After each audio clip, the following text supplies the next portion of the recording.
12월 9일 화요일 매일 묵상을 시작하도록 하겠습니다. 오늘의 본문 말씀은 시편 139편 1절에서 12절까지의 말씀입니다. 네, 오늘 본문은 139편 전반부로 여전히 다윗의 시로 되어 있습니다. 네, 오늘 본문은 두 부분으로 나눠질 수 있을 것 같은데요. 1절에서부터 6절까지는 나를 감찰하시는 하나님에 대해서 나오고 7절에서부터 12절까지는 그 하나님을 피할 수 없다는 사실에 대해서 시인이 이야기하고 있습니다.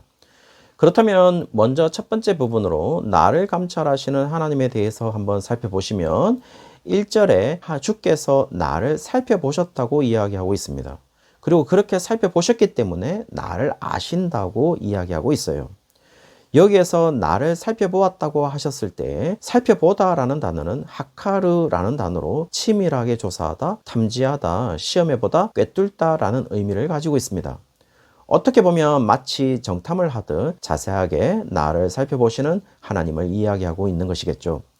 그 결과 나를 아시는 주님이다 라고 이야기를 하고 있어요. 여기에서 알다라는 동사도 우리가 너무나도 잘 알고 있는 야다라는 동사로 단순히 알의 차원을 넘어서서 본질을 자세히 알고 있는 상태를 의미하기도 하죠. 그런 알의 상태를 이야기하고자 2절에서부터 3절까지 내가 앉고 일어섬을 아시고 멀리서도 나의 생각을 밝히 아신다고 이야기하고 있고 나의 모든 길과 내가 눕는 것을 살펴보셨으므로 나의 모든 행위를 익히 아신다고 이야기하고 있습니다. 이것은 단순히 시적 표현이 아니라 지금 시인의 인생 자체에 대한 이해가 완벽하다는 사실을 이야기하고 있고 단순하게 시인의 행위와 행동 양식을 알고 있는 것이 아니라 생각까지 아시기 때문에 그렇게 행동하는 이유, 의도까지 모두를 알고 계시는 하나님이라는 사실을 이야기해 주고 있는 것이죠. 그리고 4절에서는 여호와여 내 혀의 말을 알지 못하시는 것이 하나도 없나이다 라고 어렵게 이야기를 하고 있지만 실제적인 원문 직역은 참으로 내 혀의 말이 없습니다. 보십시오. 여호와여 당신은 모든 것을 아십니다 라고 직역을 할 수 있을 것 같아요. 따라서 원문의 직역대로 우리가 해석한다면은 우리가 아무 말을 하지 않는다고 할지라도 하나님은 모든 것을 알고 계신다는 것을 이야기해 주고 있죠.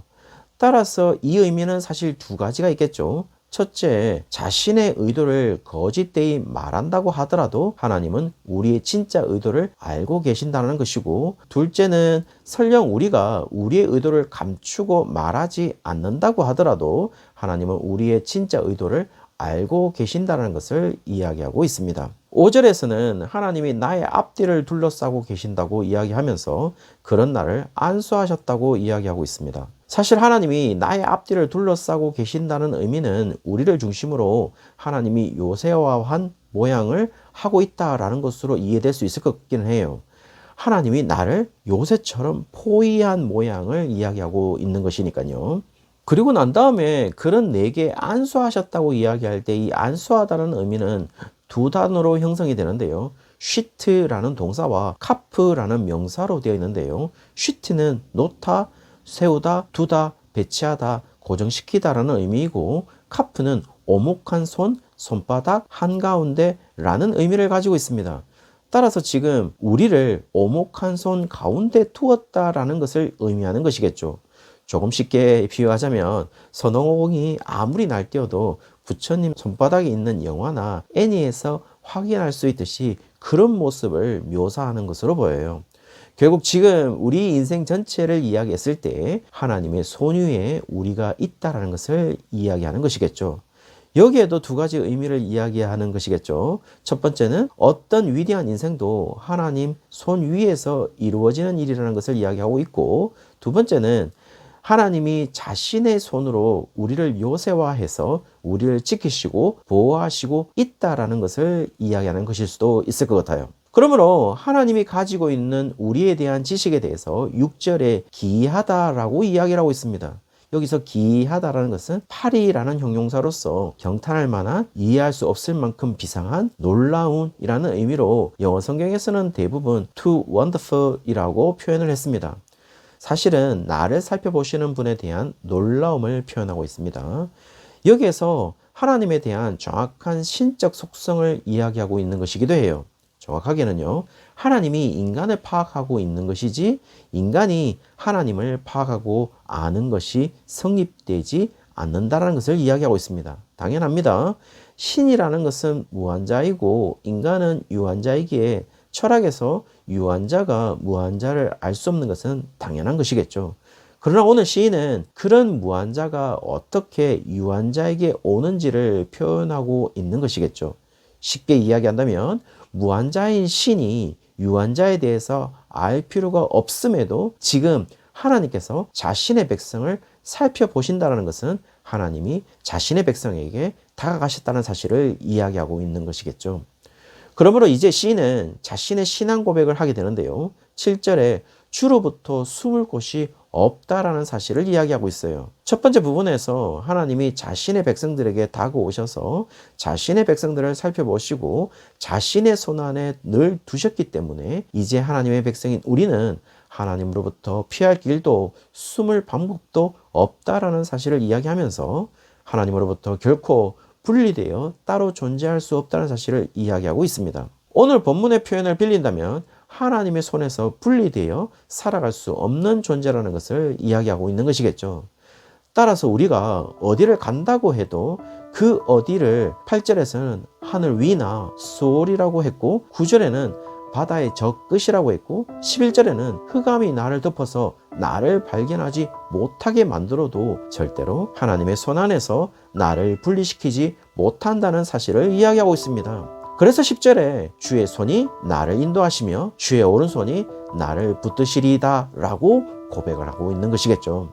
실제로 8절에서 말하는 하늘 위나 스월, 9절에서 말하는 바다의 끝, 11절에 흑암이라는 내가 있을 수 있는 장소로서 표기를 하고 있는데요. 사실은 극단적인 상황을 이야기하는 것으로 보여요. 왜냐하면 극단의 위치를 이야기하는 것으로 보이기 때문인 것이죠. 실제로 9절에 바다의 끝이라고 했을 때 끝이라는 이 아하리트라는 히브리어는 마지막, 끝, 극단이라는 의미를 가지고 있습니다. 그리고 죽은 후에 가는 가장 극단의 장소로서 수월까지 언급하는 것을 보면 그리고 11절에 흑암이 나를 덮는다 라고 했을 때 이 덮는다라는 동사가 입을 크게 벌리다, 물어뜯다, 압도하다, 깨뜨리다라는 의미를 가지고 있다면 흑암이 나를 완전히 압도하고 있는 상황을 의미하고 인간의 최악의 상황을 이야기하고 있는 것으로 보여요. 그런데 오늘 시인은 혹 우리가 그런 상황에 놓인다고 할지라도 그 상황이 하나님이 부재해 있는 상황이 아니라 거기에서도 우리가 느끼고 있든 느끼지 못하든 알고 있든 알지 못하고 있든 하나님의 손안에 여전히 있는 상태라는 것을 오늘 시인은 고백하고 있는 것이겠죠. 따라서 스월도 흑암도 제대로 시인에 대해서 타격을 주지 못한다는 사실을 이야기하고 있습니다. 왜냐하면 하나님은 너무도 위대하시고 여전히 우리의 위치가 하나님의 손안에 있기 때문이라고 이야기해주고 있죠. 주님이 우리를 인도하시고 주의 오른손이 우리를 붙들고 있다고 이야기하고 있습니다. 더 정확하게 이야기한다면 여기에서 10절에 이 붙들다라는 단어가 아하즈라는 단어인데요. 단단히 매다라는 의미로 우리들이 이야기할 때 꽁꽁 묶다라는 것을 말하고 있는 것이겠죠.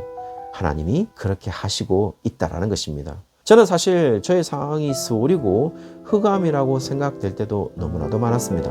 청소년기에도 그러했고 아버지를 빨리 하나님이 데리고 가셨을 때도 그러했고 교수의 자리에서 물러날 때도 그러했고 새롭게 무언가를 시작할 때도 그러했고 암이 걸렸을 때도 그러했고 작년 말에 새롭게 교회를 개척하기로 하고 시작할 때도 정말 여러 가지 말들과 오해와 저를 심하게 무너뜨리는 여러 가지 일들도 있었음을 고백할 때에 스월과 흑암이 저를 두르고 있는 듯한 느낌을 가지고 있었어요.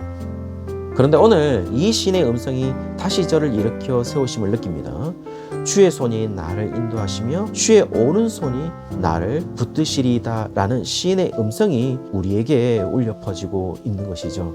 사랑하는 성도님들, 죽지 마십시오. 그리고 지지 마십시오. 하나님이 우리를 반드시 인도하시고 주의 오른손이 우리를 꽁꽁 메고 있습니다. 오늘도 그 하나님의 인도하심과 우리를 꽁꽁 메고 붙들고 있는 역사의 현장을 경험하는 하루가 되시기를 주의 이름으로 축원합니다.